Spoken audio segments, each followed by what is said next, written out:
Hello learners, अगर आप DSC groups UPSC exams की तैयारी कर रहे हो तो ये 8 एमसीक्यूज आपका रिजल्ट डिसाइड कर सकते हैं, क्योंकि इनमें 2 से 3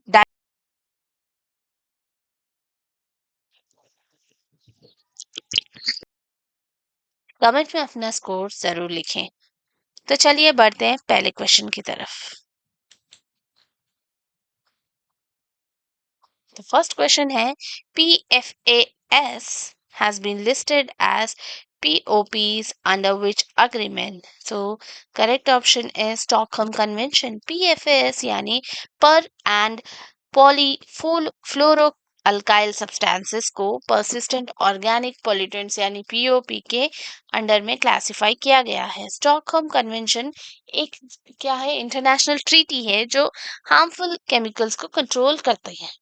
इसका मेन एम है एनवायरमेंट और ह्यूमन हेल्थ को प्रोटेक्शन देना। ठीक है, तो पीएफएस को जो है फॉरएवर केमिकल्स भी कहते हैं, क्योंकि ये डिग्रेड नहीं होते, इसीलिए इसको फॉरएवर केमिकल्स कहते हैं, इसीलिए उनको ग्लोबल मॉनिटरिंग लिस्ट में इंक्लूड भी किया गया है। ठीक है, नेक्स्ट क्वेश्चन देखेंगे। Rajmohan's wife 1864 was written by whom?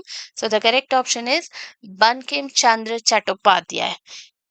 तो राजमोहन वाइफ 1864 जो है इंग्लिश की पहली नॉवेल है जो किसी इंडियन ने लिखी थी। इसके ऑथर बंकिम चंद्र चट्टोपाध्याय जो बंगाली लिटरेचर का पायोनियर थे, और इन्होंने आपको इट्स वेरी कॉमन के सभी को पता होगा, इन्होंने वंदे मातरम भी लिखा है जो हमारा नेशनल सॉन्ग है। इनकी राइटिंग्स नेशनलिज्म को प्रमोट करती थी। ये Indian novel Indian English literature का स्टार्टिंग पॉइंट माना जाता है। ठीक है, तो थर्ड क्वेश्चन देखते हैं। What is cloud mythos? So the correct option is AI model by Anthropic. So AI model by Anthropic है ये, मतलब एक एडवांस आर्टिफिशियल इंटेलिजेंस मॉडल है। इससे इसे जो है एंथ्रोपिक कंपनी ने डेवलप किया है, इसीलिए मॉडल बाय एंथ्रोपिक कहा जा रहा है। ये साइबर सिक्योरिटी और एडवांस रीजनिंग टास्क के लिए डिजाइन किया गया है। इसका प्रीव्यू जो है यूजर बहुत ही लिमिटेड यूजर्स के लिए दिया गया था, और ये generation sorry means next generation AI system में एक इम्पोर्टेंट डेवलपमेंट माना जाएगा। ठीक, तो नेक्स्ट क्वेश्चन है which institutions are national repositories? So the correct option is CMLRE and RI. National biodiversity authority ने दो इंस्टीट्यूशन को रिपोजिटरी बनाया है, CMLRE कोची और ARI पुणे। इनका नाम बायोलॉजिकल सैंपल्स को सेफली प्रिजर्व करना है। ये रिसर्च और बायोडाइवर्सिटी प्रोटेक्शन में इम्पोर्टेंट रोल प्ले करती हैं। इससे बायो प्राइवेसी को भी रोका जा सकता है। तो ये बायोलॉजिकल डाइवर्सिटी एक्ट 2002 के अंडर आता है। ओके, तो next question is Mount Semeru is associated with which tectonic settings? So the correct option is subduction. Mount Semeru Indonesia में लोकेटेड एक एक्टिव वोल्केनो है। ये पैसिफिक रिंग ऑफ फायर का part है। इसका फॉर्मेशन इंडो ऑस्ट्रेलिया प्लेट के सेंडा plate के नीचे सबडक्शन से होता है। ठीक है, तो सबडक्शन जोन में ही ज्यादा वोल्केनिक एक्टिविटी होती है ना, इसीलिए सुमेरो फ्रीक्वेंटली इरप्ट करता है। नेक्स्ट क्वेश्चन है थीम ऑफ पोषण पखवाड़ा 2026 is, so the correct option is brain development in first 6 years. पोषण पखवाड़ा 2026 का थीम है अर्ली चाइल्डहुड पर फोकस करना। फर्स्ट 6 इयर्स ब्रेन डेवलपमेंट के लिए सबसे क्रिटिकल होते हैं। जैसे कि हमने देखा बॉर्नविटा के एडवर्टाइजमेंट में कहा जाता है कि बच्चों का दिमाग का विकास सिर्फ 6 साल का होता है। वो बकवास नहीं कर रहे होते, वो सच बोल रहे होते हैं।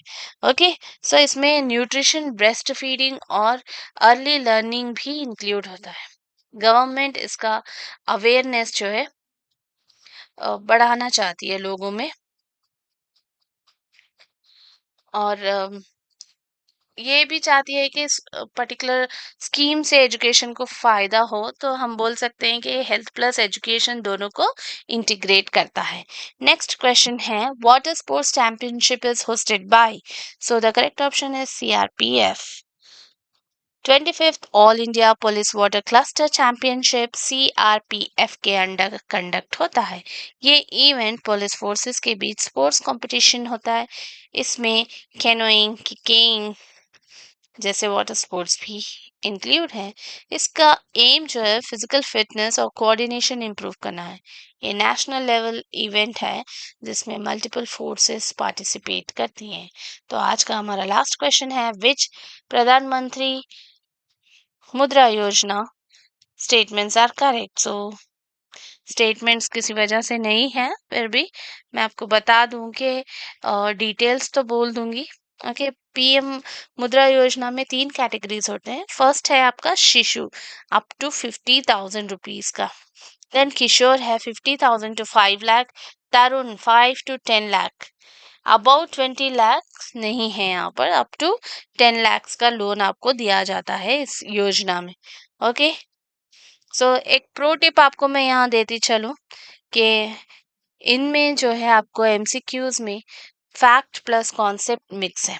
अब तक जो हमने देखे यूपीएससी डीएससी में इसी पैटर्न के क्वेश्चंस आते हैं। So static plus current affairs integration याद रखना बहुत ज़रूरी है। ओके, चलिए, thank you so much. Session अगर पसंद आया तो लाइक शेयर एंड सब्सक्राइब करना ना भूलें।